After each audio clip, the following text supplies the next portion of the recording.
Okay, so the first thing that you're going to do is go to your Firefly page on energy, and at the very top of the page you will see Energy Skate Park. So click on that. It will not run from within the browser.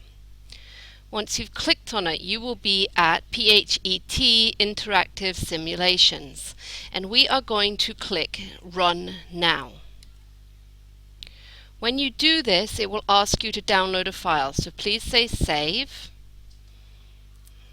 Okay, once it's saved, you can then open that document. Now, Java will run differently on different people's computers, and you can see on my computer right now it's asking me if I want to run it. Sometimes it will come up and say it's blocked. Do you want to unblock it? You can. It's completely safe to run. If you're having problems with it, you can try downloading it. Okay, it will take a little bit longer, and then use it from the downloaded version. Or just let me know and we'll see what we can do to help. So click Run. It will take a little bit to start up. Okay, and now we have the skate path. So what can you do here? Well, you can choose a skater. So here I can have Star Skater. Say OK down here. So now I've got a different skater.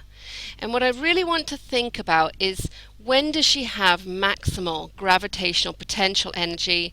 When does she have maximal kinetic energy? And I can actually look at her kinetic energy and her potential energy as she goes up and down the chart, up and down the skate ramp. Okay, we can turn off thermal energy. So we're not that interested in it at the moment. We can turn off total energy. Just look at kinetic and potential. Okay, now I can also look at how that changes when I change the slope of the ramp. Now I can go and look at energy versus time. Okay, what's happening? I can look at energy versus position again, so what's happening there. Okay, I can move the whole ramp down to the ground. So there's lots of things you can play with, and I'm happy for you to keep playing, but every time that you're playing on this, I want you to think about the physics of what's happening. So if you choose a skater, why does it change when you change the mass of the skater? Or does it change? Does it make any difference? Will that affect what's happening with your kinetic energy and your potential energy? So I would like you to find out at least three scientific things from investigating your skateboarders.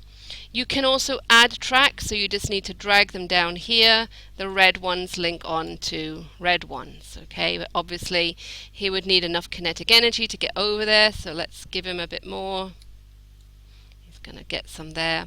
And I want you also to think about what will happen with if we apply friction. So here at the moment we've got no friction.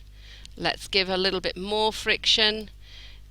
And then we can start looking at energy and what happens with the total energy and what happens with the heat energy.